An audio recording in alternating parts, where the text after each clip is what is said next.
Жаратылыстану. Жарықтың шағылуы дегеніміз не?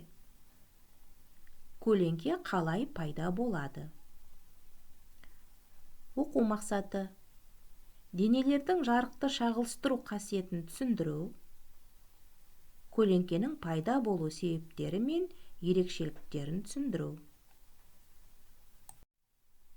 Өткенге шолу жасаймыз. Сұрақтарға жауап жаз. Бұл сұрақтар келесі аптада өтетін қорытынды тест жұмыстарында кездеседі. Мұқият дайындал. Оқулығыңның 52-ші бетіне қара. Эврика дүкен терезесінің шыныларынан өз бейнесін көрді. Тек ол ғана емес. Кез келген беті тегіс заттардан біз де өз бейнемізді көре аламыз.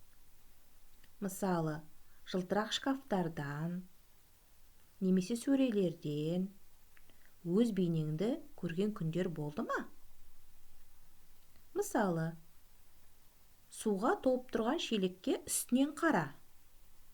Қарасаң, өзіңді көресің. Сонымен қатар, күнделікті көріп жүрген машиналарға қарайық. Машиналарда айна орнатылған. Айналар машинаға өзінің артындағы қозғалысты көрсетеді. Ол жол қауіпсіздігі үшін өте қажет. Айна бетіне қарасақ, өзімізді көреміз. Егер сен оң қолыңды көтерсең, айнадағы бейнең сол қолын көтереді. Сонда жарықтың шағылуы дегеніміз не екен? Жарықтың шағылуы дегеніміз жарық денеге түсіп, оның кері қайтуы. Міне осы құбылысты жарықтың шағылуы дейміз. Жарықтың шағылуы дененің қайталануына әкеліп көрсетеді. Тәжірибе жасап көрейік. Айнаның алдына бар. Оң қолыңды көтер. Сенің айнадағы бейнең қай қолың көтерді? Дәл бейнеңді қайталау үшін бұрыл. Не байқадың? Сол жақ құлағыңды ұста. Ал айнадағы бейнең қай құлағын ұстады? Дәл бейнеңді қайталау үшін бұрыл. Не байқадың? Байқағаныңды қорытындыла. Келесі тәжірибені жасайық. Кітабыңның 53-ші бетіндегі оқушы баланың жасап отырғанын қайталаймыз. Қолыңа кішкентай қол айна ал және кітап ал. Кітапты үстелдің үстіне қой. Айнаны тікесінен тұрғызып ұста. Енді кітаптың атауын оқи алдың ба? Нені байқадың? Қорытындысында жарықтың шағылуы дегеніміз дененің өзінің қайталап көрінуі деуге болады.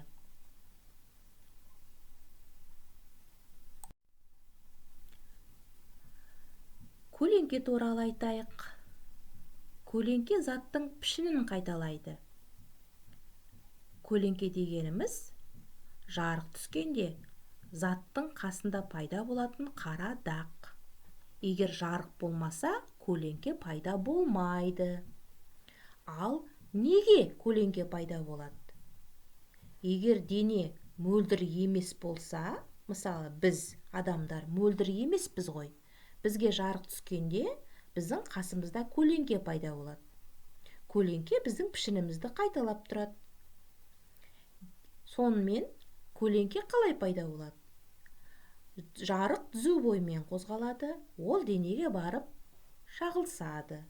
Бірақ дене тегіс әрі мөлдір болмағандықтан жарық одан өтіп кете алмайды.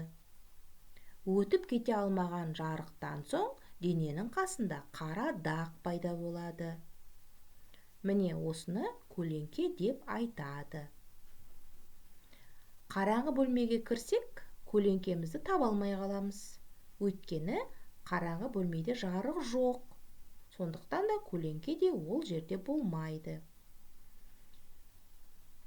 Көлеңке мен жарықпен біз ойнап та жүрміз. Саусақтардың ойынын есіңе түсірші.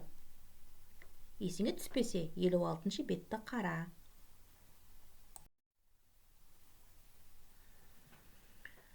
Елу төртінші бет. Айта кеткеніміздей, жарық түзу сызық бойымен таралады екен. Мөлдір денелер жарықты өткізіп жібереді де, көлеңкесі болмайды.